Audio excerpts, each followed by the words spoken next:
नमस्कार दोस्तों, रुकिए। झारखंड में आज एक साथ 5 बड़ी घटनाएं। ठंड, नक्सल ऑपरेशन, कैबिनेट फैसले और परीक्षा अपडेट जो हर नागरिक को जानना जरूरी है। झारखंड में मौसम ने एक बार फिर करवट ली है। उत्तर दिशा से आ रही ठंडी हवाओं के कारण कई जिलों में तापमान सामान्य से नीचे चला गया है।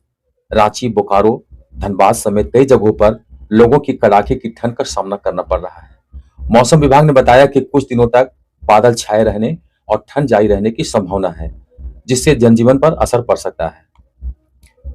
गिरिडीह जिले में पुलिस और सीआरपीएफ ने संयुक्त अभियान चलाकर नक्सलियों के खिलाफ एक बड़ी कार्रवाई की है। जंगल क्षेत्र में चलाए गए सर्च अभियान के दौरान भारी मात्रा में हथियार, गोला बारूद और विस्फोटक सामग्री बरामद की गई है। पुलिस अधिकारियों के अनुसार यह कार्रवाई खुफिया सूचना के आधार पर की गई है, जिससे क्षेत्र में नक्सली गतिविधियों को बड़ा झटका लगा है। मुख्यमंत्री हेमंत सोरेन की अध्यक्षता में हुई कैबिनेट बैठक में कुल 27 अहम प्रस्तावों को मंजूरी दी गई है।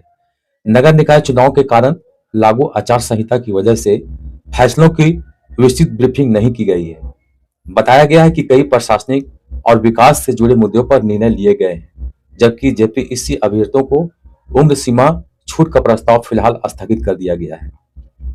कोडरमा जिले से एक साथ गायब हुए 10 बच्चों के मामले में पुलिस को बड़ी सफलता मिली है। सभी बच्चों को गया जी के चाइल्ड हेल्पलाइन के जरिए सुरक्षित बरामद कर लिया गया है। घटना के बाद इलाके में हड़कंप मच गया था। अब पुलिस जयनगर से गया जी तक कैसे पहुंचे और इस पर पूरे मामले में नेटवर्क की भूमिका तो नहीं। एक रिपोर्ट में सामने आया है कि झारखंड में बच्चों की पढ़ने की आदत तेजी से कम हो रही है। विशेषज्ञों का मानना है कि मोबाइल फोन और डिजिटल गैजेट्स को बढ़ते उपयोग से बच्चों का ध्यान किताबों से हट रहा है। शिक्षकों और अभिभावकों से अपील की गई है कि वे बच्चों को नियमित रूप से पढ़ने के लिए प्रेरित करें, ताकि उनकी सीखने की क्षमता और शैक्षणिक प्रदर्शन बेहतर हो सके।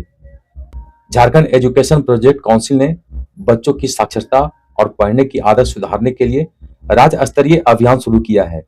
इस पहल के तहत स्कूल लाइब्रेरी को मजबूत किया जाएगा, शिक्षकों को प्रशिक्षण दिया जाएगा और बच्चों को गुणवत्तापूर्ण पुस्तकें उपलब्ध कराई जाएगी।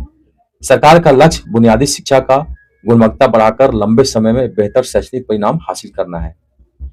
जामताड़ा के कर्माटांड़ क्षेत्र में एक बंद पड़े पुलिस स्टेशन को लाइब्रेरी और कोचिंग सेंटर में बदल दिया गया है। यह पहल का उद्देश्य युवाओं को साइबर अपराध से दूर रखकर शिक्षा और करियर को प्रेरित करता है। स्थानीय लोगों के लिए किताबें और पढ़ाई की सुविधा उपलब्ध कराई गई है, जिससे क्षेत्र की छवि बदलने की कोशिश की जा रही है। झारखंड बोर्ड ने कक्षा 8, 9 और 11वीं की परीक्षा तिथियां घोषित कर दी है।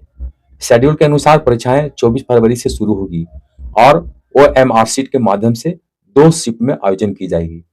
छात्रों को अतिरिक्त समय देने का भी प्रावधान रखा गया है, ताकि वे प्रश्न पत्र को ध्यान से पढ़े और बेहतर प्रदर्शन कर सके। गिरिडीह में हथियार बरामदगी की कार्रवाई को सुरक्षित एजेंसियों की बड़ी सफलता माना जा रही है। पुलिस का कहना है कि लगातार खुफिया आधारित ऑपरेशन चलाकर नक्सली नेटवर्क को कमजोर किया जा रहा है। बरामद हथियारों में राइफल, ग्रेनेड और अन्य विस्फोटक सामग्री शामिल बताई गई है, जिससे संभावित बड़ी घटना टल गई है। राज्य में नगर निकाय चुनाव की वजह से लागू आदर्श आचार संहिता का असर कैबिनेट फैसलों पर भी दिखा। बैठक में कई प्रस्ताव होने के बावजूद सरकार ने विस्तृत सार्वजनिक नहीं की। राजनीतिक हलकों में माना जा रहा है कि चुनाव खत्म होने के बाद आगे की कार्रवाई हो सकती है।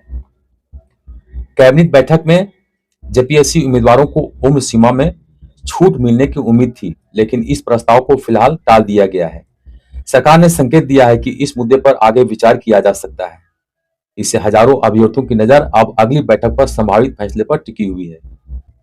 कोडरमा से बच्चों को गायब होने की घटना के बाद प्रशासन ने स्कूलों और अभिभावकों को सतर्क रहने की सलाह दी है। पुलिस ने कहा है कि बच्चों की ट्रैकिंग और चाइल्ड हेल्पलाइन के संबंध से उन्हें सुरक्षित बरामद कर लिया गया। अब ऐसे मामलों की पुनरावृत्ति रोकने के लिए निगरानी बढ़ाने की तैयारी की जा रही है। सुधार के मॉडल के रूप में देखा जा रहा है। प्रशासन का मानना है कि युवाओं को पढ़ाई और करियर विकल्प देने से गलत रास्तों से दूर रहेंगे। स्थानीय समुदाय भी इस पहल में सहयोग कर रहा है।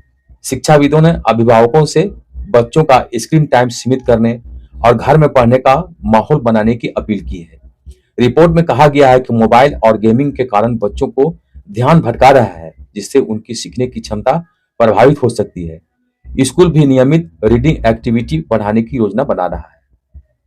सरकार और शिक्षा विभाग मिलकर दीर्घकालिक योजनाओं पर काम कर रहे हैं, जिससे शिक्षक प्रशिक्षण, बेहतर पाठ सामग्री और समुदाय की भागीदारी शामिल है। लक्ष्य है कि प्राथमिक स्तर पर भी बच्चों को पढ़ने लिखने की क्षमता मजबूत की जाए, ताकि आगे की कक्षाओं में ड्रॉप आउट कम हो और रिजल्ट बेहतर आए। लगातार बदलते मौसम और ठंड के कारण सर्दी जुकाम जैसी बीमारियों का खतरा बढ़ सकता है। विशेषज्ञों ने लोगों को गर्म कपड़े पहनने, सुबह शाम सावधानी बरतने और बच्चों बुजुर्गों का विशेष ध्यान रखने की सलाह दी है। अगले कुछ दिनों तक बादल ठंड का असर बना रह सकता है। दोस्तों, ये थी आज की झारखंड की सबसे बड़ी खबरें। लाइक, कमेंट और सब्सक्राइब करें। मिलता हूं फिर एक नए वीडियो के साथ। तब तक अपना ध्यान रखिएगा। जय हिंद, जय झारखंड।